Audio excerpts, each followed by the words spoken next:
Hello all, myself Vedangi and I am a legal intern at Lexis and Company. So, my another topic for today's discussion is criminal breach of trust. Now, what is criminal breach of trust? Criminal breach of trust is basically covered under Chapter 17 of the Indian Penal Code, and Section 405 to Section 409 provide criminal breach of trust. And the definition of criminal breach of trust is covered under Section 405 of the Indian Penal Code 1860.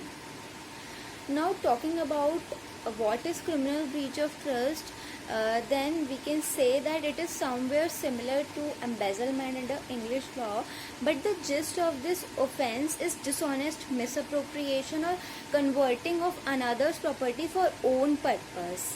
So we can say that it is also somewhere similar to misappropriation also.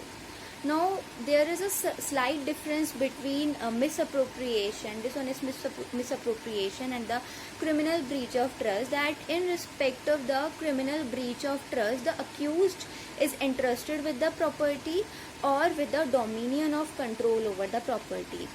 Now, there are two essential ingredients of criminal breach of trust. First one is the accused must be entrusted with the property, or the accused having entrustment over the property must have obtained dominion over that property in order to convert that property for his own use or disposing of that property in violation of the trust.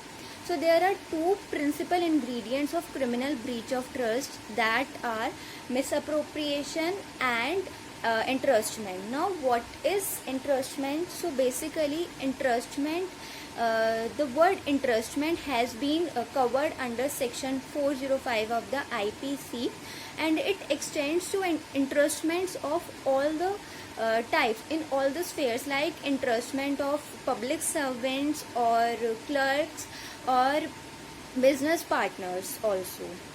And if we talk about the property under criminal breach of trust, so it is nowhere mentioned that criminal breach of trust should be in respect of movable or immovable property. It can be in respect of both of these two. Now, what is dishonest misappropriation? Basically, misappropriation means when a person who has entrustment of that property, he misappropriates or dishonestly converts that property for his own purpose. Only misappropriation is not sufficient to prove criminal breach of trust. The intention of that person, the intention of the accused should be dishonest, so as to prove that it is criminal breach of trust. Now, talking about the punishment of criminal breach of trust, so that is mentioned under Section 406, that provides that if any person commits criminal breach of trust, then he shall be imprisoned for a term of 3 years, or with fine, or with both. Now, Section 407 to Section 409 provides for the offense of criminal breach of trust with respect to unique individuals. Section 407 mentions that the offense of criminal breach of trust must be committed by carrier, warfare, or warehouse keeper, and the punishment provided under this section shall be extended to a term of 7 years, and also shall be liable to fine. If we talk about Section 408, then under Section 408, the criminal breach of trust shall be committed by clerk and servant, and the punishment provided under this section is the same as the punishment mentioned under Section 407.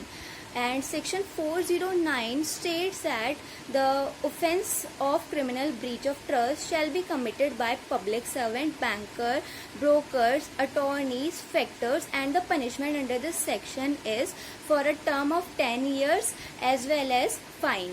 Now, what we have concluded from the entire discussion is that there are certain recommendations and suggestions that are made under 5th Law Commission report, which states that Section 408 shall be made in tune with the Section 381 of the IPC, and also the maximum imprisonment, the maximum punishment of such type of offences shall be extended to a rigorous imprisonment of 14 years.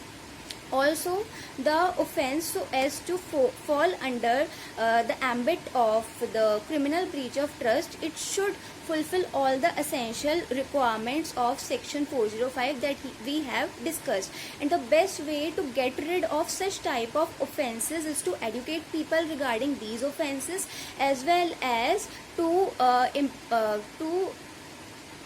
inflict serious imprisonments and serious punishment on the people, on the public servants who are committing such type of offenses. So guys, that's all about my video on about my discussion on the topic, the criminal breach of trust. And if you have any doubt regarding to this particular video as well as to the previous topic, then you can comment below in the comment section. Also, don't forget to subscribe to our YouTube channel Lex Click, and we will meet in the next video with a fresh topic. Till then, bye bye.